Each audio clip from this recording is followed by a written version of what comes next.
음, 인도형 브랜드로부터 배웁니다. 음,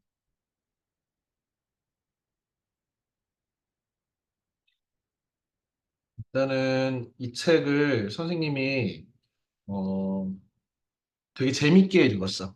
이거를 읽은 지는 글쎄 작년 말인가 올해 총가에 읽었거든. 그래서 읽은 지 그렇게 오래된 책은 아닌데 이 책이 나온 것도 뭐 이렇게 오래된 책인 것 같지는 않아. 그런데 어, 그 나름 되게 재미있게 선생님이 읽고 학생들한테 추천을 하고 싶었던 이유는 뭐냐면 음, 우리가 통상 이제 마케팅이라고 하는데 내가 갖고 있는 물건을 어떻게 팔 것이냐 시장에다가 다른 물건들보다 제 물건이 더 가치가 있다, 효율적이다, 혹은 편리하다, 뭐 좋다, 뭐 아무튼 뭐 이거를 어떻게 소구력을 가지고 이거를 알릴 것인가 이런 거 전체를 이제 마케팅이라고 하는 경영의 분야인데 그런 중에 이 브랜드라고 하는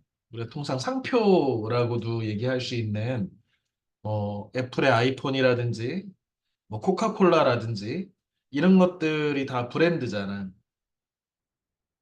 사실 수민국어학원도 브랜드잖아.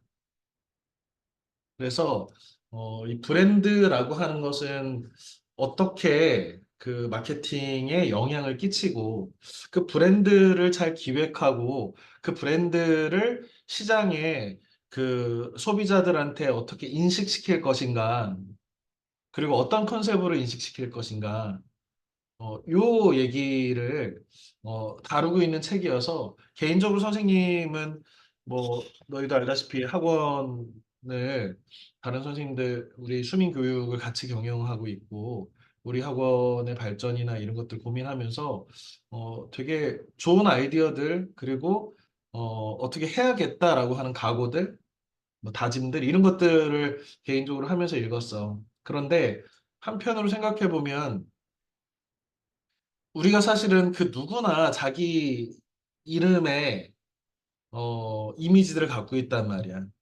선생님은 이전구라는 이름을 가지고 있고 여기 뭐 하율이, 지윤이, 동혁이 다 이름을 갖고 있는데 우리가 살고 있는 이 자본주의 사회에서 시장에서 나의 이름 역시도 어떻게 보면 브랜드 가치로 환산할 수 있지 않을까 이런 생각도 좀 해봤거든. 물론 인간을 상품으로 이렇게 비유하는 것이 부적절할 수도 있어. 그런데 어떻게 보면 또 현실적으로 우리가 지난 시간에 했지만 좋은 대학에 가려고 노력하는 사람들. 그래서 나는 어느 대학교 출신이고 이것도 일종의 자신의 브랜드 가치를 높이기 위한 아주 그 지난 시간에 그 우리는 뭐 불평등을 찬성합니다인가 그 책 하면서도 야 이렇게까지 학벌을 중시하는 게 맞나 좀 이렇게 현타가 올 정도의 책이었잖아. 그런데 실제로 우리는 이렇게 그 서울대 과잠을 입는다든지 혹은 연세대 고려대 잠바를 입고 다니는 학생들을 보면 야 저 학생 똑똑하겠다. 저 사람 공부 진짜 잘하나 보다. 저 사람 진짜 성실하게 열심히 공부했나 보다. 대단하다. 이런 생각들을 갖게 한단 말이야. 여기서 얘기하는 서울대 연고대 자체가 브랜드이기도 하고, 그리고 어떤 사람이 자신의 이력서를 설명하거나 자기소개서를 할 때 자기라고 하는 브랜드에 대해서 어떤 방식으로 소개하고 설명할 것인가와 관련해서 어, 같이 얘기해 볼 만한 책이다. 그리고 여기 뭐 이제 2학년 친구, 1학년 친구도 있지만 너희가 이제 3학년쯤 되면 이제 자기소개서를 써서 고등학교 입시를 준비하는 외고나 특목고나 이런 과학고나 이런 대학 이런 고등학교를 지원하는 친구들이 있단 말이야. 그런데 어떤 브랜드라고 하는 것 그리고 브랜드의 이미지나 브랜드가 내포하고 있는 어떤 가치들. 그리고 우리가 생각할 때뭐 그런 얘기도 요즘 논쟁들 많잖아. 아이폰 쓰는 여자, 뭐 갤럭시 쓰는 남자, 뭐 이런 식으로 해서 특정 상품을 소비하는 것으로 자신의 정체성을 이렇게 드러내는 방식으로 나타나기도 한단 말이야. 물론 그것이 정당한 것인가, 혹은 바람직한 것인가, 이런 것들도 같이 생각해 볼 수 있지만, 어쨌든 현실적으로 이런 어떤 상품에 똑같은 물건이라고 하더라도 거기에 애플 사과 모양 하나가 붙는 순간에 가격을 10배 이상 받아도 시장에서 거래가 되기도 하고, 심지어 뭐 샤넬이라든지 명품의 그 이런 뭐 이니셜 같은 것들이 붙어 있는 그 마크가 붙어 있다라고 하면 그 브랜드가 주는 가치가 실제 사용 가치와는 또 다른 어떤 가치를 우리한테 준단 말이야. 똑같은 가방인데 뭐, 뭐 샤넬이나 루이비통이나 이런 거면 뭐 어마어마한 배수로 비용 차이 그 가격 차이가 나잖아. 이런 생각들을 가지고 이 책을 좀 읽고 같이 공유하고자 해서 선생님이 선정을 했는데 재미있게 읽었는지는 잘 모르겠어. 너희가. 하율아, 이하율, 이하율 마이크 안 되나? 음. 박지윤, 네, 이 책을 뭐 좀 읽었다고 했는데 이 책에서 인상 깊은 브랜드가 뭐였어? 저 딱히는 없었던 것 같은데.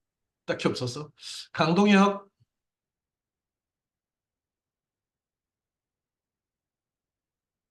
음. 자, 그러면 선생님 얘기를 해보자. 선생님이 이 책을 읽고 메모를 이런 식으로 매번 남기는데 책들을 읽으면 139페이지, 136페이지의 한 구절이 이 책 전체 중에서 되게 선생님한테 인상 깊어서 좀 남겨놨어. 읽어보자.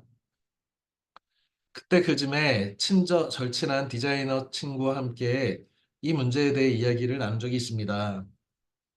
그 친구 역시 세상 모든 브랜드들이 우리가 곧 본질, 우리가 근본이다. 요즘 근본이란 말 쓰잖아. 야, 우리가 근본이야.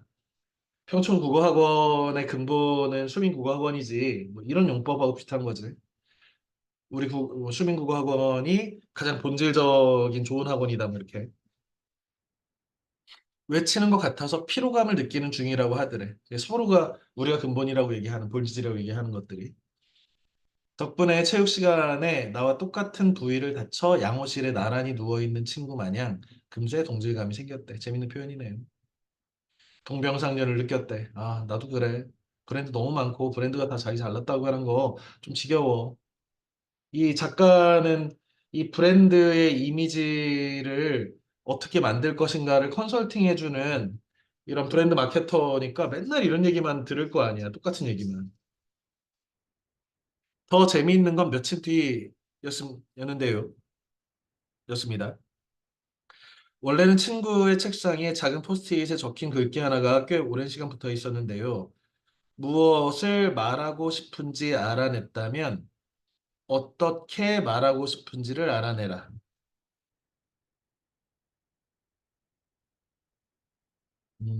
이거는 아까도 얘기했지만 자소서를 쓸 때나 어떤 물건을 팔 때나 뭐그 아주 가깝게는 선생님이 우리 학원이 다른 학원에 비해서 그리고 우리 학원을 학생들이 다니면 어떤 기대가 효과가 있는지 이런 것들을 생각하고 기획해서 우리 학원, 수민국어학원이라고 하는 학원에 이런 커리큘럼이라든지 강사진이라든지 뭐 우리가 가르치는 방식, 뭐 교재, 뭐 시간표 등등등등을 다 뭐 원비는 얼마로 받을 것인지 수업은 어떻게 할 것인지 뭐 지금 우리가 하고 있는 이 그 수면서 읽어준 프로그램도 그런 고민에서 나온 거잖아. 그래서 무엇을 말하고 싶은지, 나 이런 거 말하고 싶어. 우리 학원 되게 좋다고. 아니면, 뭐 예를 들어서 뭐 아이폰이라든지 아니면 애플워치라든지 이런 어, 그 어마어마한 글로벌 기업도 자기네 상품이 왜 좋은지를 말하고 싶은지 알아냈다면 뭐 하래 이제 어떻게가 중요하다는 거지 이번에. 어떤 방식으로 이 소비자들한테 소구력을 갖고 설명할 것인지를 찾으라는 거예요. 멕시코 출신 그래픽 디자이너 카를로스 마르시알의 격언이래 이게. 무엇을 말하고 싶은지를 말했다면 이제 어떤 방식으로 효과적으로 이 메시지를 전달할지. 음, 마셜 맥루헌이라고 하는 사람의 미디 아이고 미디어의 이해라는 아주 유명한 고전이 있는데 어, 이 사람은 뭐라고 했냐면 미디어 전문가인데 매체 전문가인데 미디어는 메시지이다. 이런 말을 했어. 미디어는 매체는 그 자체로 우리 미디어라고 하는 것은 지금 우리가 지금 줌이라고 하는 미디어로 선생님이 수업의 메시지를 전달하고 있잖아. 그지? 그리고 우리가 지금 읽는 이 책, 어, 브랜드로부터 배웁니다라는 이 책도 이 책이라고 하는 미디어 매체잖아. 그런데 미디어의 역할은 어떤 거야? 내포하고 있는 메시지를 이쪽에서 저쪽으로 전달해주는 매개체 역할을 하는 거를 미디어라고 해. 그런데 똑같은 메시지라고 하더라도 그것을 전달하는 미디어가 그 자체로서 갖고 있는 메시지들이 있다는 거예요. 선생님은 이 얘기를 그 무엇을 말하고 싶은지 알아냈다면 이제 어떻게 말하고 싶은지를 알아내라라고 하는 요 이야기하고 마셜 맥루헌의 이 미디어 자체가 메시지적 역할을 한다. 단지 전달하는 것만은 아니다. 똑같은 수업이라도 현장에서 수업을 듣는 것과 줌으로 듣는 것 혹은 강의 내용을 뭐 유튜브로 듣는 것 혹은 똑같이 들어도 뭐 컴퓨터로 듣는 것, 핸드폰으로 듣는 것 이런 것이 다르듯이 그러니까 내가 어떤 메시지를 전달하고 싶다면 그것이 가장 효과적으로 전달될 수 있는 어떻게라고 하는 것을 찾아내라고 하는 저 문구는 되게 학생들하고 좀 나누고 싶은 그리고 되게 의미 있는 문장이라고 생각해서 이렇게 선생님도 같이 중요한 문장이라고 해서 인용을 해놨어. 정다민, 네. 다민이 이 책을 몇 퍼센트나 읽었나? 한 80인 것 같습니다. 80%. 네. 다민이는 이 전체 여러 브랜드들을 소개하고 있는데 가장 네. 인상 깊었던 브랜드는 어떤 거야? 픽스였던 것 같아요. 픽사 애니메이션. 네. 어떤 점이? 그냥 제가 아는 영화가 많이 나오기도 했고, 맞아, 이 여기 브랜드가 되게 많았는데, 제일 잘 알고 있던 거기도 맞아, 했고, 맞아, 맞아. 그래. 픽사 애니메이션은 뭐 사실 디즈니라든지 또 일본의 뭐 지브리나 뭐 가이낙스나 뭐 다양한 뭐 시카이 마코토류의 뭐 이런 다양한 회사들과는 조금 구별되는 그 사람 이거 픽사 거네 이렇게 생각이 드는 그런 그 고유한 어떤 메시지들이나 그 전달 방식이나 그림체나 이런 게 있잖아. 네. 어, 선생님은 그 뭐지? 그 인사이드 아웃인가? 네. 그것도 픽사 거지. 네. 음, 그래. 그것도 되게 재밌게 봤고. 어, 근데 픽사가 요즘 다른 여러 회사들하고 이렇게 좀 픽사가 막 좀 사들이는 것 같은 분위기가 있던데 다른 회사들. 최근에 다민이가 본 픽사 애니메이션은 뭐가 있나? 가정 시간에 인사이드 아웃 틀어주셔서 인사이드 아웃 봤습니다. 인사이드 아웃 재밌지. 재미와 의미와 감동이 모두 갖춰진 우리가 어떤 방식으로 뇌가 작동하는지 이런 것들 그리고 우리가 생각하는 감정이나 이런 것들 중에 불필요하다고 생각한 것들 역시도 다 우리를 나답게 만들고 나를 이끌어가고 도와주는 그런 감정들이다. 뭐 이런 얘기들을 내포하는 것 같아서 와 정말 심오하면서도 훌륭한 그리고 너무 그냥 오락 영화로 너무 재밌잖아. 네, 코코인가? 저승가는 내용이 코코인가? 네, 그것도 봤나? 네, 코코 굉장히 좋아합니다. 그것도 픽사잖아. 네, 그지?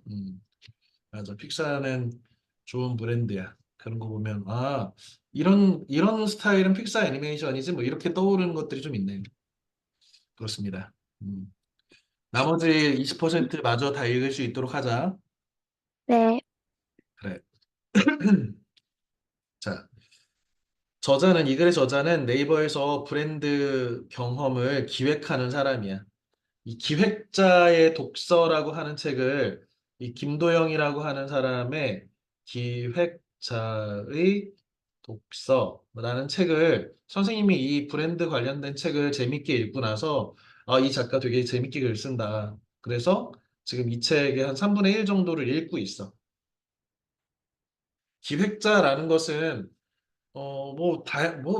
뭐든지 다 계획을 하고 뭐 기획사라고 하는 요즘 안 그래도 그 선생님이 좋아하는 뉴진스의 기획사 대표들 간에 막 싸우고 지금 소송전이 일어나고 막 울고불고 난리가 났던데 지금 선생님은 한 달 뒤에 뉴진스가 컴백을 해야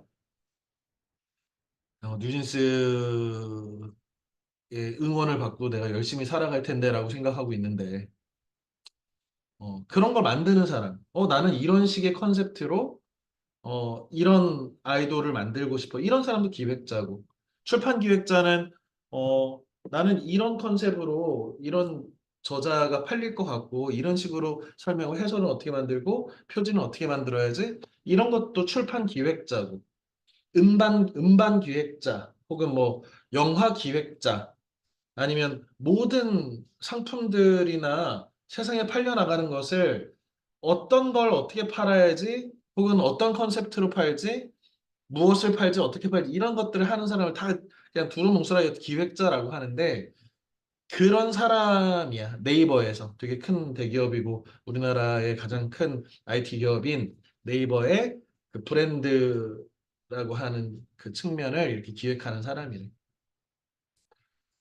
네스프레소라고 하는데 커피잖아. 캡슐 커피. 우리 지금 학원에도 캡슐을 집어넣으면은 엥 소리가 나면서 내려오는 커피가 있는데 뭐 너희들은 이제 뭐 커피를 즐길 나이는 아직 아니니까 그런데 선생님도 네스프레소 커피에 대해서 새롭게 알게 됐어. 사실 네스프레소가 그냥 뭐 커피 다양한 커피 그 브랜드지라고 했는데 세계적인 그이 커피를 아주 표준적으로 잘 만드는 그래서 어, 다양한 구미에 맞추기도 하지만 어떤 스탠다드한 형태를 잘 만들어내는 그 맛 그리고 사실은 그것들을 잘 구현하는 음, 그래서 아 네스프레소가 이런 정신이 있구나 그러면서 사실은 선생님이 네스프레소에 대한 되게 좋은 이미지가 생겼어 무슨 광고를 보는 것처럼 애플은 뭐 말하지 않아도 다들 좋아하는 브랜드지. 음. 선생님도 뭐 몇 개 갖고 있는 것 같으네. 그 전에는 사실 더 많이 갖고 있었어. 맥북도 있고 뭐 아이패드도 있고 뭐 했는데 지금은 그런 것들은 약간은 다른 회사 제품으로 지금 선생님 쓰고 있는 이거는 갤럭시 탭인데 나한테는 딱 어울리지는 않아가지고 이렇게 좀 바꿨어. 그때. 그런데 애플에 뭐 선물 받은 것도 있고, 그런데 선물 받을 때 되게 좀 어떤 기분이 드냐면, 애플 제품은 약간 명품 같은, 되게 그래도 뭐잘 만든 여러 가지 디자인이나 정신이나 이런 것들까지 다 있다고 생각이 드는 그런 브랜드야. 그 다음에 애플 하면은 이제 스티븐 잡스라고 하는 전설적인 스마트폰을 만든 사람이 음, 까만색 터틀넥을 입고 뿔테 안경을 쓰고 호리호리 해가지고 프레젠테이션을 아주 기가 막히게 하는 어, 진짜 진정한 기획자라고 볼 수 있지 그런 사람들. 그래서 음, 어, 아이패드를 처음으로 세상에 내놓으면서 이런 그 프레젠테이션 할 때 조그마한 종이 서류 봉투 같은 데에다가 이렇게 어, 아이패드를 집어넣고 아이패드 이렇게 꺼내면서 처음 본 거지 사람들은. 저 봉투 안에 뭐가 들었지 그랬더니 우리가 지금 쓰고 있는 이 그 아이패드 같은 태블릿 PC를 처음으로 공개하는 그런 거. 음. 그러니까 이러이런 기능의 태블릿이라는 것을 세상에 만들었습니다라고 하는 것을 내가 알리려고 어떻게 하는 거야? 어떻게가 있게 잘 표현하는 거죠. 애플이 갖고 있는 어떤 그 정체성이라든지 이런 그 제품이 갖고 있는 그 상징성을 조그만 서류 봉투에서 꺼내는 그 PC 같은 이런 이미지를 보여줬지. 테드. 요즘은 좀 덜 보는 것 같아. 테드와 비슷한 뭐 세상을 바꾸는 시간인가 세바시 뭐 이런 것도 있고 어 그래서 뭐 유튜브를 통해서라든지 이 테드 강연과 비슷한 류의 강연들이 많이 있어서 요즘은 테드에 그렇게 많이 안 보는 것 같아 개인적으로는. 그런데 그 외고 입시를 준비하는 그 선배들하고 같이 자소서 작업들을 이렇게 작년에도 열심히 했는데 그렇게 하다 보면 테드에 영어 공부를 하고 영어 어떤 특정 그 분야의 영어 강의들, 영어로 하는 원어 강의들을 그 들어서 이렇게 리스닝 실력도 늘리고 영어에 그 이렇게 친숙해지는데 되게 도움이 많이 된다고 테드로 공부를 많이 하더라고. 그래서 아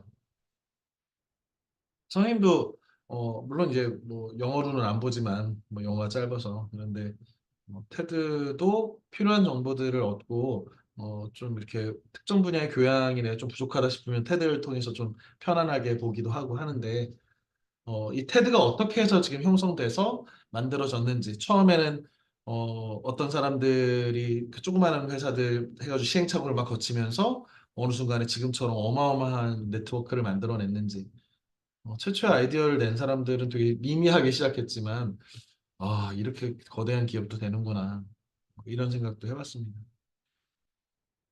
같이 익숙한 세계적인 브랜드들이 자신의 브랜드를 어떻게 가꾸고 설득해 왔는지 어렵지 않게 소개한다. 어려운 책은 아니었던 것 같아. 이 책에서 처음 만난 흥미로운 브랜드들도 있었는데, 베브 클리코라고 하는 샴페인이야. 너희야 이제 샴페인 뭐 술이니까 마실 일도 없고 그런데 샴페인은 어떤 축하하는 자리에서 이렇게 마시는 도수가 약한 맥주보다 더 약한가 뭐 모르겠어요. 그런데 그렇게 독하지 않은 샴페인이라는 술이 있는데 포도주 중에 이 탄산을 집어넣은 그런 샴페인 지방 샴페인이란 지방에서 만들어진 그 와인의 종류인데 포도주인데 이 이야기가 선생님은 되게 재밌어서 선생님은 사실 뭐 술을 좀 즐기는 사람이기도 하고 요즘 뭐 자주는 안 마시지만 술 마실 일이 있으면 참 즐거운 없다고 늘 생각하고 있는데 음, 웨브 클리코라고 하는 과부 웨브라고 하는 거 영어의 위도우라고 하는 과부라고 하는 남편이 죽은 여자 한테 붙이는 거잖아. 클리코라고 하는 이 과부가 된 며느리가 이 남자들 가업으로 포도주 회사가 전달돼 오다가 남편이 죽었으니 이 회사를 이제 문을 닫으려고 했는데 와인 회사를. 그런데 이 며느리가 주체적으로 제가 이 회사를 경영해서 새로운 회사로 뭐좀 만들어 볼 겁니다. 라고 하면서 만든 샴페인의 종류가 베브 클리코라고 하는 그 세계적으로 유명한 샴페인이라는 거지. 선생님도 그래서 좀 찾아봤어. 도대체 어떤 샴페인인데 그렇지라고 했는데 이렇게 황금색의 이미지가 가장 그 대표적인 샴페인인가 봐. 가격도 봤더니 제법 비싸. 그지? 한 병에 74,500원이면 오, 선생님한테는 되게 부담스러운 가격인데 물론 돈이 많으신 분들이야 뭐 마실 수 있겠지만 그런데 어떻게 생각하면 이게 정말 뭐 되게 비싼 와인일 수도 있고 누구한테는 뭐 이렇게 안 비싼 것일 수도 있지만 선생님은 어떤 생각했냐면 이 샴페인을 꼭 기억하고 있다가 베브클리코라고 하는 샴페인을 기억하고 있다가 어떤 여성이 사회적으로 성공하거나 아니면 정말 자신의 노력으로 어떤 걸 이룩했을 때 그 여성분에게 이 베브클리코라고 하는 이 샴페인을 선물하고 싶다. 이런 생각을 가졌어. 너희가 이 책을 읽어보면 알겠지만 베브 클리코라고 하는 회사가 거의 망하기 직전에 프랑스에서 전쟁이 터지고 뭐 해가지고 아무도 샴페인을 혹은 이런 걸 먹지 않은 그 포도주도 잘 소비가 안 되는데 당시에 러시아 왕실에 이 베브 클리코라고 하는 여자가 직접 가서 당시에 러시아 남자들은 뭐 40도, 50도짜리 보드카라고 하는 감자로 만드는 아주 독한 술이 있거든. 소주처럼 생긴 맑은 술인데. 그걸 막 알코올처럼 마시는데, 어, 그 여성들의 음주 문화가 별로 없을 때 이렇게 약한 도수의 탄산까지 있고, 이렇게 그 달콤한 그런 술의 문화를 이 전파시키면서 이 회사를 완전히 지금의 세계적인 회사로 만드는데 몇백 년 전에 이 여자가 이렇게 해냈다는 거잖아요. 그리고 지금처럼 샴페인의 탄산을 잘 가두는 그래서 빵 터트려가지고 축하하는 이런 방식의 공법도 이 벨브 클리코라고 하는 여성이 회사를 인수해가지고 만든 거라는 거잖아요. 그래서 이게 브랜드의 힘은 이런 것 같아. 선생님 생각할 때는 시에서의 비둘기를 보면 평화를 상징하고 이런 것처럼 베브클리코라고 하는 어떤 브랜드를 보면 나는 저 74,500원이라는 돈이 나한테는 굉장히 큰 돈이지만 저걸 지불해도 될 것 같아. 라는 생각이 들어. 내가 마시려고는 아니에요. 왜? 이 베브클리코라고 하는 이 브랜드에 스토리가 있잖아. 역경을 자기의 기회로 삼아서 자기가 고단한 노력을 통해서 이룩한 어떤 것. 그리고 아주 혁신적인 것. 어, 그러니 이런 상징성을 축하받아 마땅한 사람들한테 이 여성한테 이걸 주고 싶다라고 하는. 실제로 그런 이미지들을 본인들이 계속해서 만들어내고 있는 것이고 이 베클리코 부분을 읽어보면 알겠지만 지금도 세계적으로 인정받을 만한 성과를 낸 사업가, 여성 사업가라든지 이런 사람들한테 상을 만들어서 준다는 거잖아. 베브클리코에서 노벨상처럼 이렇게 이런 상은 상금도 주고 뭐 이렇게 당연히 하지만 동시에 베브클리코라고 하는 저 어떤 상징성 그래서 어떻게 보면은 내가 마시고 싶지는 않지만 7만 5천 원이라는 금액을 지불할 용의를 만드는 스토리 텔링. 이런 것이 브랜드 기획, 브랜드 마케팅의 어, 아주 중요한 요소라고 생각해. 스토리. 저 회사는 이러이러한 회사야. 어, 그다음에 그래서 가업을 다시 일으킨 기업 스토리로부터 주체적인 여성. 여성이 당시만 해도 선거권도 없고 남성의 뒷바라지를 하는 그런 가정주부의 이미지가 대부분의 요구받던 시대에 자기가 이 회사를 물려받고 이 회사를 지금의 세계적인 회사로 이끌겠다는 이 그 남편이 죽은 이 슬픈 여자가 다시 이 도전하는 그런 스토리. 이거는 굉장히 이 책 전체를 관통하는 브랜드란 무엇이고 브랜드는 어떤 역할을 하는지를 잘 보여준 사례라고 생각해. 그러면서 선생님도 생각했어. 선생님은 소주를 좋아하는데 소주의 종류가 되게 많아. 어, 그리고 심지어 소주의 맛을 선생님은 블라인드 테스트하면 구분 못해. 그러니까 제일 많이 마시는 소주가 사람들이 참이슬이 아마 제일 많이 팔릴 거야. 그 다음에 뭐 처음처럼 뭐 이런 등등등의 소주들이 있는데 그럼 물어봐 식당에 가가지고 "여기 소주 하나 주세요." 그러면 뭐 드릴까요? 그러면 뭐 처음처럼이요 이런단 말이야. 사실은 어 맛도 구별 못하고 아무거나 줘도 그냥 잘 구분 못해. 그런데 왜 처음처럼을 달라고 하냐면 선생님이 아주 존경하는 신영복이라고 하는 지식인의 교수의 글씨야. 간단하게 얘기하면 신영복 선생은 박정희 독재 정권에 저항하려고 사회 활동을 했는데 그게 이제 군인 신분으로 하다가 간첩 혐의를 받아가지고 처음에는 1심에선 사형을 언도받고 2심에서는 그 국가 전복을 했다고 군인 신분으로. 그래서 2심에서는 무기징역으로 해서 우리 여기 안양교도소 이런 데서 30년인가 40년, 30년 정도를 젊은 시절부터 감옥 생활을 하신 분이야. 그런데 원래는 서울대 경제학과 출신의 경제학 석사까지 하고 육군사관학교 교관으로 가서 육군사관학교 학생들한테 경제학을 가르치던 교수였는데 군인 신분으로 중위 신분인가 아마 그럴 거예요. 대위인가 중위. 그런데 그러다가 지금 사회운동을 하다가 감옥에 간 거지. 종신형. 그것도 사상범으로 빨갱이라고.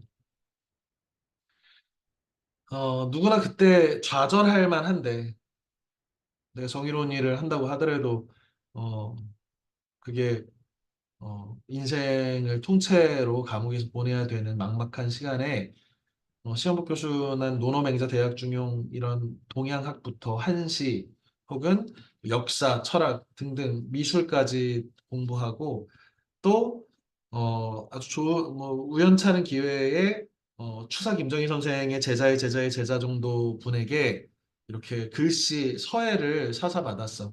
그래서 지금 우리나라를 대표하는 글씨를 쓰는 사람인데 시험복 선생이 나중에 이제 사면 복권돼서 성공회대 대학에서 교수를 하면서 어떤 제안을 받냐면 사람들이 신영국 선생의 그 감옥으로부터의 사색이라든지 그 아주 위대한 고전들을 많이 쓰셨는데 그러면서 인기가 생기니까 두산이라는 회사에서 새로운 소주 브랜드를 만들면서 시영국 선생을 찾아간 거야. 그래서 저희 이 브랜드를 선생님 글씨로 좀 하면 어떻겠냐고 해서 그럼 좋다. 대신에 이 브랜드 내가 이렇게 글씨 서예로 써주고 이렇게 할 테니까 니네 돈 벌으면 그 돈을 일부 우리 학교 학생들에게 장학금을 줘라라고 계약을 하고 전액 장학금으로 기증을 한 글씨. 한번 볼까요? 중학생들한테 소주병을 보여주는 거는 건전한 일인지 아닌지 모르겠지만 지금 이 처음처럼이 시영복 선생의 글씨야. 어, 처음처럼. 이게 새 그림도 귀엽게 그리고 여기 쇠귀라고 신영복이 처음처럼 처음으로 하늘을 만나는 어린 새처럼 처음으로 땅을 밟는 새싹처럼 이렇게 새싹처럼 어린 새처럼 처음처럼 우리가 휴가 저무는 겨울 저녁에도 마치 아침처럼 살재. 새 봄처럼 살재. 처음처럼 언제나 새날을 시작하고 있습니다. 산다는 것은 수많은 처음을 만들어가는 끊임없는 시작입니다. 라고 신영복 선생이 이렇게 글을 쓴 거지. 음. 그래서 기왕이면 어차피 소주 맛을 선생님이 구별 못하니까 처음처럼 주세요. 이러고 있어.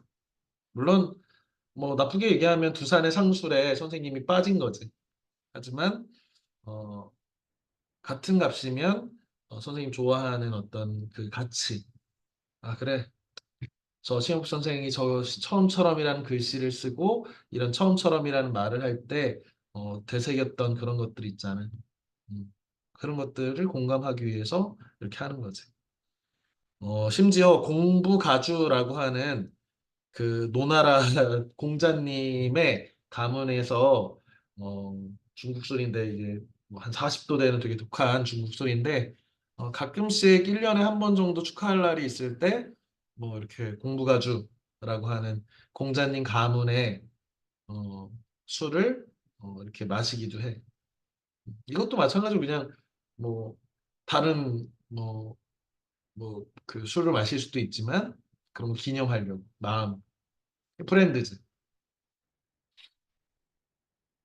나를 비롯한 세상 사람들은 이야기를 참 좋아한다. 가만히 두는 건 숙성이 아니니까. 어, 그냥 우리가 숙성이라고 하면 뭘 이렇게 묵혀서 변화를 만들어내는 건데 음, 그냥 단지 그냥 시간만 지난다고 숙성되는 건 아니다. 잘못하면 썩잖아. 그래서 어, 음, 어떤 걸 아끼고 안 쓰고 이렇게 하는 것들이 그냥 가만둔다고 뭐 숙성되겠지라는 것. 선생님도 그런 생각을 좀 하거든. 너희들 이렇게 공부를 가르치면 너희들 가르치려고 사실 책도 읽고 그리고 수업 준비하면서 다시 이런 것도 정리하고 이렇게 하면 내가 이렇게 하다 보면 너희들 가르치는 것 마찬가지로 나 스스로도 계속 공부하고 하면서 더 좀 괜찮은 사람이 되지 않을까? 그냥 막연하게 이렇게 생각한단 말이야. 그런데 가만히 두는 건 숙성이 아니다라고 하는 이 책의 어떤 장면을 보면서 선생님 그런 생각을 했어. 아, 맞아. 나도 그냥 단지 그냥 책 열심히 읽고 아이들 열심히 가르치다 보면 좋은 사람 되고 잘 되겠지. 이렇게 막연하게 생각하거든.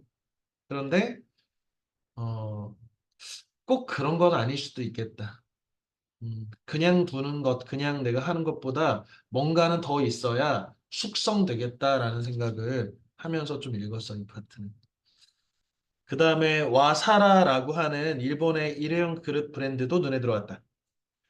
사실 제일 인상 깊은 것 중에 하나가 바로 와사라야. 이 와라고 하는 것과 사라의 합성어를 하잖아. 사라는 접시라는 뜻이고, 뭐 그릇이라는 뜻이지. 일본어로. 와는 이게 화평할 화자인데, 이 화자를 일본어로 와라고 해. 조화할 때 화. 일본의 정신을 한마디로 뭐라고 하냐면 이 와라고 한단 말이야. 정다민, 네, 정다민 얼마 전에 일본 갔다 왔잖아. 얼마 전이라고 하기엔 꽤 오래되긴 했죠. 네, 이번 겨울 때 그 일본 갔다 왔잖아. 네, 거기서 일본어 중에 제일 많이 들었던 일본어는 뭐야? 아리가또 고자이마스니까요. 스미마생 아닐까요? 스미마셍은 거의 안 들었던 것 같아요. 아, 진짜? 네, 선생님이 한 10년 더 됐나? 10년, 그래, 한 10몇 년 전에 일본 여행을 했는데, 와, 진짜 스미마생 엄청 하더라고. 그래서 실례합니다 정도, 죄송합니다, 미안합니다 정도가 되겠지. 엘리베이터 타도 스미마생, 뭐 어디 문만 열어도 스미마생, 뭐 옆에 지나가려고 해도 스미마생. 그래서 와, 이 사람들은 정말 스미마생이 미안해요, 죄송해요가 입을 달고 사는구나. 되게 친절하고 뭐 깨끗하고 그랬어. 그런데 일본에 왜 이렇게 약간 친절하고 남한테 민폐를 안 끼치고 그리고 예의를 지키려고 하냐면 그 와라고 하는 것. 이 조화라고 하는 이거를 이제 일본의 와 정신이라고 하는데 우리로 치자면 뭐 조화의 하모니에 해당하겠지. 그래서 뭐 일본 그릇 뭐 이런 뭐 일본의 와의 그릇 뭐 이런 건데 이게 선생님한테 되게 인상 깊었는데 일회용품이잖아. 그럼 일회용품은 환경의 오염을 만들 수 있으니까 이 회사에서는 되게 아이디어를 잘 써서 갈대 같은 것들로 섬유를 만들어서 종이나 나무 보통의 나무 재질보다 더 잘 분해되는 자연 분해되는 그런 그릇이야. 그래서 일회용품 쓸 때 약간 환경에 좀, 내가 또 환경을 오염시키는 거야 이런 마음이 들 수 있는데 그래도 조금 더 친환경적인 그릇이야. 그런데 중요한 건 어떤 거냐면 이런 거 같아. 김도영이라는 작가도 이 브랜드 마케터도 이런 얘기를 했지만 이 와사라라는 접시 이게 그릇 일회용품이 정말 어떤 틈새 시장을 되게 잘 노렸다. 왜 그러냐면 우리야 뭐 일회용품 뭐 이렇게 많이 그렇게 쓰는 것 같진 않지만 이렇게 파티 같은 거 하거나 잔치 같은 거 하거나 할 때 이 설거지하기가 너무 힘들고 이 수많은 사람들이 먹고 마시고 하는 것들을 누군가가 진짜 다 설거지를 해야 된다면 너무 부담스럽잖아. 그래서 우리가 일회용 접시나 일회용 컵을 쓰는데 이게 어떤 문제가 있어? 파티의 분위기에 어울리지 않을 수 있지. 일회용품이니까 너무 싸 보이기도 하고 아름답지가 않지 쉽게 얘기하면. 그래서 뭐 찾아본 친구도 있겠지만 선생님은 좀 찾아봤어. 음, 이게 와사라 홈페이지에서 선생님이 어, 따온 건데 이게 일회용품이지. 어떻습니까? 좋은 굿 디자인이지 그야말로 잘 만든 어, 일회용품이면서도 여기에 음식을 담거나 아이스크림 담거나 디저트를 담거나 샐러드를 담거나 음식을 담아도 그럴싸한 그래서 파티의 품격이나 이런 것들도 어, 해치지 않으면서 분위기도 해치지 않고 그러면서 김도영 작가의 어떤 경험을 소개하는 것이 생각이 나는데 우리 파티하면 뭐 술도 들고 가고 안주도 뭐 들고 가고 이렇게 해서 모여가지고 나눠 먹는데 접시는 내가 준비할게 이렇게 한다는 거잖아 김도영 씨가.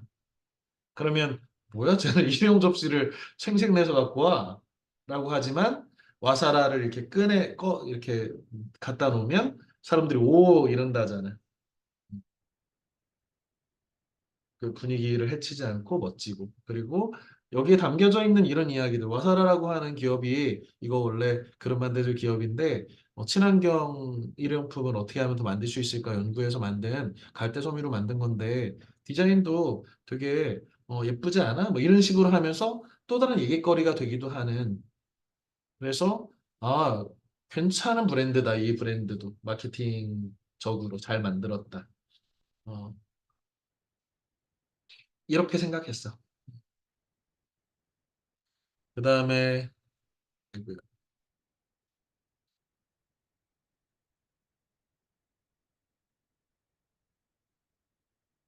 기능과 정신이 절묘하게 어우러진 좋은 디자인이라고 생각했다.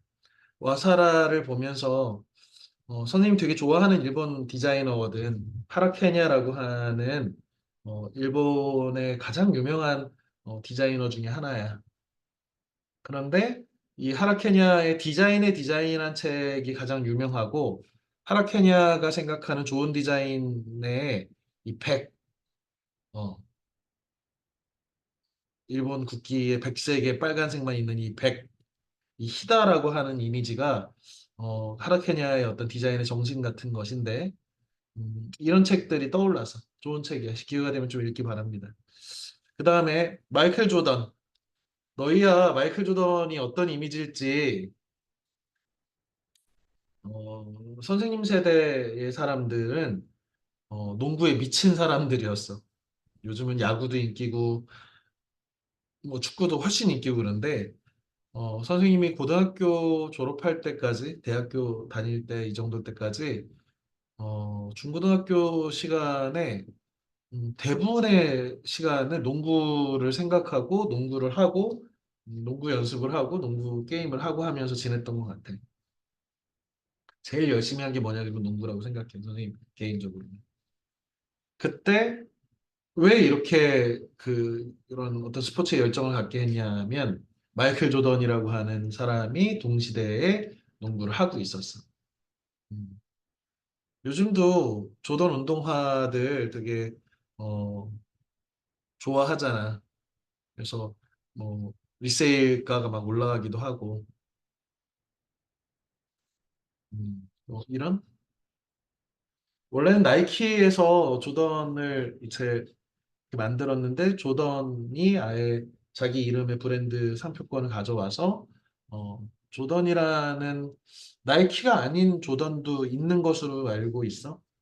선생님 잘 모르지만 어쨌든 어, 선생님 어렸을 때는 이 조던이 어, 학생이 신기에는 너무 부담스러운 가격이었고 어, 당시에도 10만 원, 20만 원 했으니까 어, 지금으로부터 30년 전에 그 가격이니까 엄청 비쌌지. 그런 거 보면 요즘 이렇게 요즘 물가에 비해서는 농구가 그렇게 비싸지는 않고 더군다나 이렇게 목이 높은 하이탑이라고 하는 이 형태의 농구화가 이게 신고 벗기도 불편하고 발에 땀도 좀 통기도 잘 안 되고 그래서 선생님 좋아하는 스타일은 아닌데 가끔 하나 갖고 싶은 생각이 들어. 그것도 마찬가지로 내 어떤 필요에 의해서가 아니라 이것도 마찬가지로 브랜드의 이미지 때문이겠지. 어, 이 책에서 마이클 조던에 대해서 어떤 얘기를 했는데 마이클 조던이 팀에서는 되게 이렇게 잔소리꾼이고 막 욕도 좀 하고 했나 봐. 그런데 어쨌든 마이클 조던이 팀원한테는 어떤 이미지였냐면 결코 우리를 패배하게 두지 않는다. 마이클 조던이 우리를 구박하고 마이클 조던이 우리한테 훈련 열심히 하라고 막 쪼고 막 괴롭히기도 하고 막 이렇게 할지 몰라도 친절한 사람은 아닐지 몰라도 어떻대? 그가 결코 우리를 패배하게 두지 않는다. 이게 지금 마이클 조던의 이미지고 마이클 조던은 뭔가 해낼 수 있어. 이 위기의 상황에서도 얘는 마지막으로 뭘 해줄 거야, 우리한테. 3초밖에 안 남고 1초밖에 안 남은 상황에 마이클 조던한테 패스를 하면 버저비터를 성공할 것 같아. 기대하게 하고.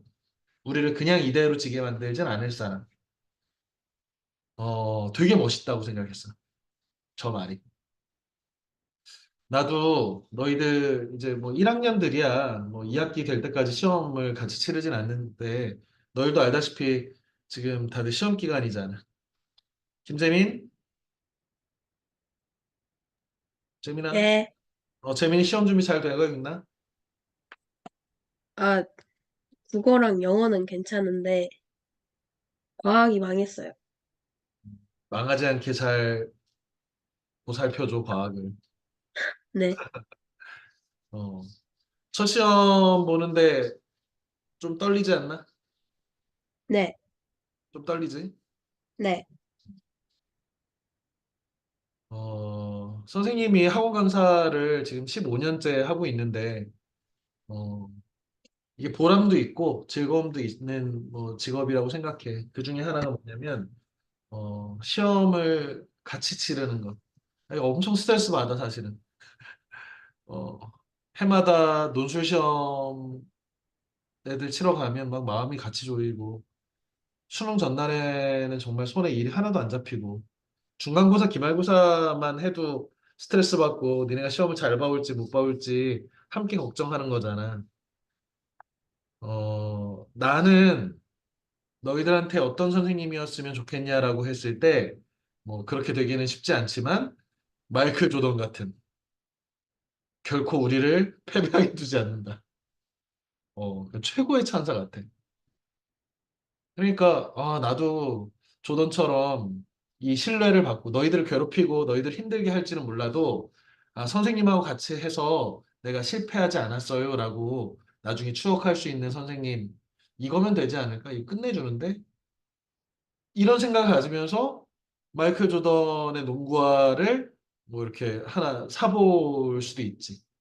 그러니까 어떻게 보면 그런 어떤 이미지와 이런 것들을 이렇게 연결시키는 거잖아. 음, 이게 보일랜드 맞나?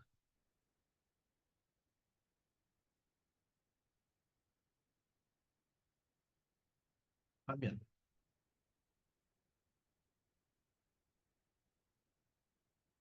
이 화면에 아이고야. 그 화면에 선생님 바탕화면이 보이니? 재민아? 네. 어, 요게 뭔 줄 알아? 탱크? 그 탱크처럼 생겼는데 이거는 K200이라고 하는 장갑차야.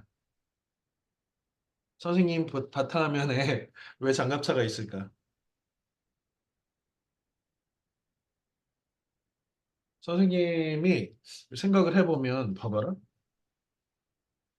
이 선생님 오늘 패션인데 어 그리고 선생님 그 이런 뭐 애플워치인데 공통점이 뭘까?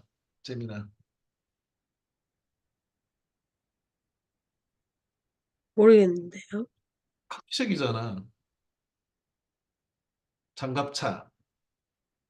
그지? 네. 카키 카모프라주라고 하는 이 카키를 선생님이 카키병이라고 스스로도 생각하는데 왜 이렇게 카키를 선호할까? 커피가 좋아서요? 왜 좋을까 나는? 어, 선생님은 나의 정체성 중 가장 중요한 정체성 중에 하나를 어, 군대에서 저 장갑차 5대에 어, 병력 30명, 40명 정도 어, 를 이렇게 지휘한 장교 생활을 한 게 선생님의 가장 어떤 중요한 내 정체성 중에 하나라고 늘 생각하고 살거든. 그래서 이렇게 좀 삶이 힘들고 팍팍하고 힘들다. 요즘 시험 기간 막 겹치고 막 해가지고 요즘 난리거든. 너희가 아는지 모르겠지만. 그래서 이럴 때 선생님을 약간 위로하게 하는 그 아이템이 뭐가 있냐면 이런 땡크 같은 거예요. 저걸 보면서 어떤 생각을 하냐면, 어, 내가 저 20몇 살밖에 안 되는 어린 나이에 나의 아버지 뻘 되시는 내 부하들, 직업군인들과 생판 팔도에서 모인 20살짜리 병사들 3, 40명과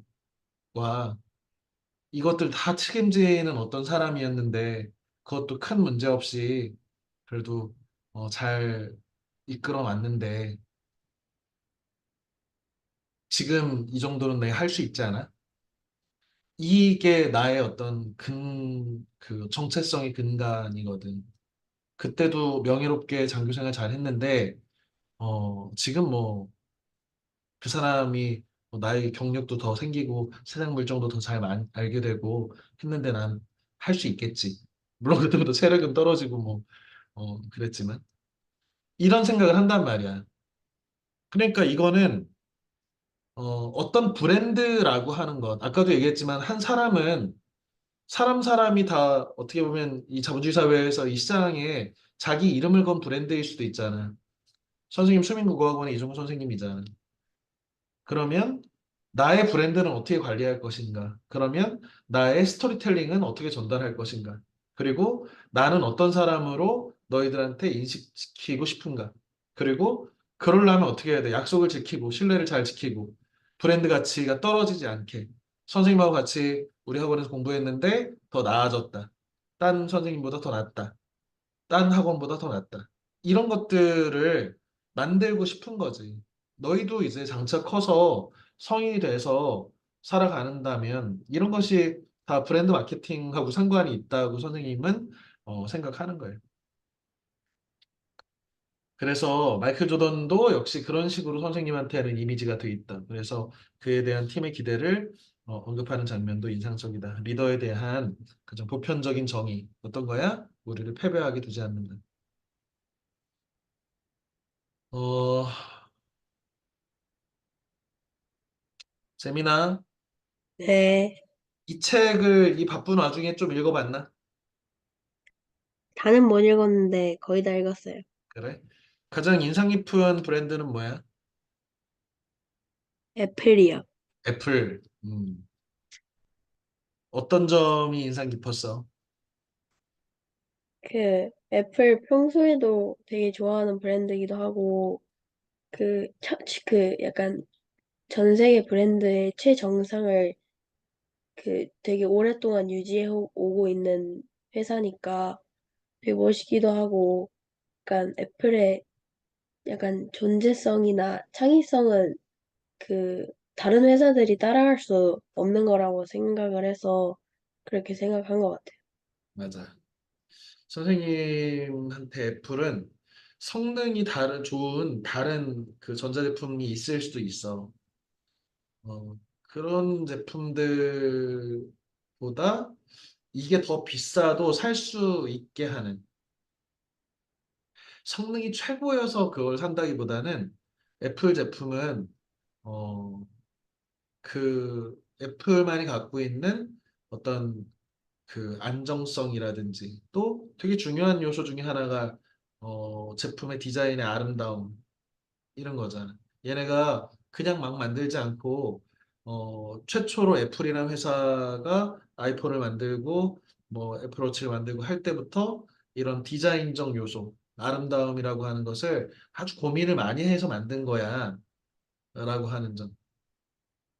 그래서 애플을 뭐 이렇게 고민스러울 때 그냥 애플을 사면 비용이 높기는 하지만 그래도 후회하지 않는 선택을 한 거야. 라고 이게 스스로 이제 내 소비에 대해서 납득하는 그런 기능을 애플의 어떤 여태까지 스토리라든지 애플이 자기 브랜드의 이미지를 만들어낸 것이 충분히 그런 것들을 보장하고 있다고 생각해. 여기에 뭐 포르스닷이라든지 프리미어 리거, 젠틀몬스터 안경, 어, 젠틀몬스터 안경도 되게 재미있게 읽었고 발뮤다라고 하는 뭐 전자제품, 뱅앤 뭐라고 읽어야 돼 이건 올룹슨이라는 뭐 이렇게 그 스피커 좋아하는 사람도 엄청 난리잖아. 그래서 물론 이제 모든 브랜드가 다 동의가 되는 건 아니었지만 여기에 나오는 그 호텔이라든지 픽사라든지 얘기한 컨버스, 어, 그지? 조던하고 또 컨버스는 다른 느낌이잖아. 컨버스를 신으면 왠지 좀 더 자유로운 사람? 이런 이미지. 뭐 조던이 약간 승리를 위해서 열심히 노력하는 사람이라면 컨버스는 그냥 되게 자유롭고 프리한 그런데 요즘은 이렇게 정장을 입으면 구두를 신는 이 공식에서 좀 벗어나서 이렇게 블레이저를 입어도 뭐 컨버스 정도를 신어도 결례가 아닌 뭐 이렇게 스타일가 조금씩 이제 변화가고 있는데 어, 이 컨버스가 주는 그 브랜드가 주는 이미지도 분명히 있는 것 같아. 약간 어, 근본 그야말로 또 근본이 또 나왔다. 어, 근본 신발 뭐 이런. 아 그렇습니다. 마이클 조던 최고의 선수고요. 선생님이 이 수업을 마치면서 선생님이 생각하는 만약에 내가 여기다 한 꼭지를 더 쓴다면 어떤 얘기를 쓸까라고 할 때 사나이 울리는 신라면이 인생을 울리는 신라면으로 바뀐 거 알고 있나?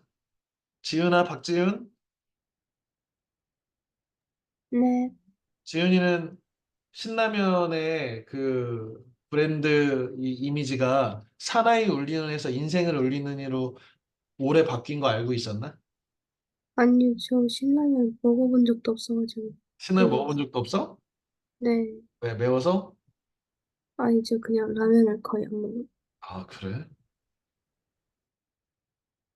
라면이 맛이 없어서? 어, 그냥, 그냥 딴 게 더 맛있어요. 아, 그래. 정다민? 정다민? 네, 너 사나이 울리는 신라면에서 인생을 울리는 신라면으로 바뀐 거 알고 있었나? 저로 문구가 있었는지도 몰랐어요. 올해 바뀌었어. 음, 정답인 신라면에 대해서 어떻게 생각하나? 맛있죠. 라면 중에 신라면이 제일 맛있니? 아니요, 전 너구리 좋아해요. 아, 넌 너구리파구나. 이게 왜 사나이 울리는에서 인생을 울리는으로 바뀌었을까? 여자도 올려서? 그렇지. 이게 옛날에는 양성평등에 대한 이미지가 그 어떤 인식 자체가 없던 시절에 20년 전, 30년 전에 신라면이 나오면서 만들어진 최초의 문구가 사나이 울리는. 그러니까 남자는 안 우는데 이게 전제돼 있잖아. 정남이 우는 남자 어떤가? 그냥 그런데요. 너 우는 남자가 좋아, 안 우는 남자가 좋아? 잘생겼으면 상관이 없긴 그치, 한데. 잘생겼으면은 울어도 괜찮지. 네, 근데 이왕이면 안 하는 남자가 좋죠. 아, 그래? 그러면은 우는 여자가 좋아, 안 우는 여자가 좋아? 안 우는 여자예요. 그래? 너는 그냥 우는 사람 싫어하는구나. 재민아, 에, 남자가 우는 것과 여자가 우는 것은 다른 의미인가? 사람에 따라 재민아, 다른 것 같습니다. 재민이 남자친구가 같이 영화 봤는데 재민이가 막 너무 슬퍼서 울었어. 그런데 네, 옆에서 남자친구 같이 울고 있었으면 좋겠어. 아니면 안 울면서 많이 슬퍼 이렇게 했으면 좋겠어. 저는 우는 사람 별로 안 좋아해요. 음, 남자고 여자를 떠나서. 네. 그러면 재민이는 영화나 이런 거 볼 때 눈물 나는 장면이나 이런 거 할 때는 눈물을 막 참는 편인가? 그런데 뭐 막 애들이 이거 보고 울었다 이런 영화를 막 알려줘서 봐도 그냥 막 슬프지 않고 그냥 영화로만 느껴지는 느낌? 몰입을 잘 안 하는. 네, 음, 그렇구나. 남자도 울 수 있잖아. 그지? 네. 선생님이 극장에 이렇게 그 서울의 봄이란 영화 혹시 재민이 봤니? 서울의 봄이요? 어, 네. 12.12 구테타 그 영화 보고 슬프지 않았나? 그건 그냥 되게 약간 엔딩이 좀 답답해서 답답하지. 근데 약간 제가 그쪽 근현대사 이런 거 좋아해가지고 재밌게 봤던 것 같아요. 선생님은 그 영화를 보는데 그 김태진 장군으로 나오는 사람이 오늘 나 그 늦게 들어갈 것 같아 아내한테 그랬더니 아내가 몸 조심하세요. 그랬더니 이 그 사실은 자기가 죽을 수도 있는 장면인데도 아내한테 알겠어. 그리고서 목도리를 아내가 준 목도리를 이렇게 하고 있잖아. 네, 선생님 그 장면 너무 슬픈 거야. 공감이 그 어떤 공감이 됐어. 가장으로서 아내한테 걱정을 안 시키면서 하지만 의연하게 저렇게 하면서 그 내 인생의 마지막인 순간에 그래도 날 걱정을 아내한테 전화를 하고 이렇게 좀 안심을 시키고 내가 나가서 죽을 수도 있는 일이잖아. 그 막 네, 이렇게 공감이 된 거야. 그러면서 어떤 생각했냐면 이거 슬픈데 이거 슬픈데 이거 무조건 슬프라고 막 그 눈물을 만들려는 그 장면이 감독의 의도가 막 생각이 나는 거야. 기분 나쁘게 날 울리려고 이러는구나. 선생님 울었을까 안 울었을까? 안 오셨을 것 같은데. 울었어. 선생님은 사실은 영화 보고 책 보고 잘 울어. 어, 그런데 뭐 공개적인 자리에서는 잘 안 울려고 하지 웬만하면. 옆에서 선생님 부인하고 같이 영화 보는데 뭐 울고 막 이런 건 좀 그 약간 뭐 없어 보인다고 할까? 그런 게 이제 사나이 울리는 이잖아. 그지? 남자는 네, 안 울어야 되는데 신나면은 그 남자도 울려 이런 말 거잖아. 그래서 이거는 양성평등적이지 않은 어떤 선입견을 깔고 있는 그 카피여서 이 신라면이 20년, 30년 됐는데 그동안 한 번도 안 바꾼 걸 올해 바꿨어, 인생을. 이제 새로운 시대에는 새로운 이미지가 필요하다. 남성 중심적인 저 카피는 이제 걷어야 된다라는 판단을 잘 한 것 같아, 선생님 생각이. 대부분의 사람들은 별 관심 없지만. 아, 그리고 심지어 선생님은 신라면을 안 좋아해. 선생님은 남들이 이해를 못하는데 선생님 사실은 진라면파야. 자, 선생님의 진라면에 대한 사랑을 커밍아웃 했습니다. 다음 시간은 그 체사레 베카리아의 범죄와 형벌이라는 책입니다. 이 책은 어, 그 법학 혹은 법 철학의 고전 중의 고전이야. 이 중세에서 근대로 넘어가면서 베카리아라고 하는 사람이 있던 시절에는 종교 재판으로 화형도 하고 고문도 하고 신체를 절단하기도 하고 하는 말도 안 되는 시대였어. 왕이 그냥 그 재판도 제대로 받지 않고 사람을 감옥에서 죽인다든지 감옥에 가둔다든지 이런 게 맘대로 이루어지든 자의적인 법 집행이 진행되는 시기에 베카리아라고 하는 이탈리아의 법 철학자가 정말 목숨 걸고 쓴 책이야. 지금 우리가 살고 있는 이 법에 대한 감정 같은 것들이 근거가 어디냐 그러면 물론 이제 근대 계몽주의 철학자들의 사상에서 발생을 했지만 베카리아의 범죄와 형벌을 근거로 삼을 수 있어. 특히 우리가 사형제에 대해서 찬성과 반대가 분분해. 어, 사형제와 관련해서 베카리아가 생각한 것이라든지 이런 것들이 써 있는 책입니다. 이 책 자체는 두꺼워 보이는데 뒤쪽에 볼테르라고 하는 사람, 볼테르라는 이제 그 계몽주의 철학자인데 그 계몽주의 철학자의 해설이 한 2분의 1 반절 이상이 돼. 실제 베카리아가 쓴 페이지는 뭐 이렇게 두꺼운 책도 아닌데 한 반절밖에 안 돼. 그래서 한 그 전체를 다 못 읽을 경우에 그 볼테르의 해설까지는 다 못 읽어도 앞쪽 부분 베카리아의 서술 부분 파트 정도는 약간 어려운 책이지만 이렇게 눈으로 해도 좀 보고 오면 선생님이 해설을 좀 꼼꼼히 해볼 생각입니다. 다음 주에 다들 시험이고 바쁜 와중인 건 알고 있어. 그런데 어, 그래서 지금 참여도가 점점 너무 붕괴하고 있어서 좀 선생님 걱정인데 어쨌든 뭐 늘 선생님 마음은 한 명의 학생이라도 이 그 수면서 읽어줌에 잘 참석하면 선생님이 잘 준비해서 수업을 진행할 거야. 그래서 책을 뭐 완벽하게 읽는다는 건 뭐 불가능해. 모든 책이 완벽이 어딨냐. 저자도 자기 책을 완벽하게 읽는다는 게 말이 안 되는데. 그래서 가능하면 책을 구해서 어느 정도 읽고 선생님하게 읽고 감명 받은 부분이 있다면 또 나머지 읽고 뭐 이렇게 해도 좋으니까 수업에 잘 참석하기 바랍니다. 자, 늦은 시간까지 고생했고 시험 기간 열심히 공부합니다. 안녕. 굿나잇.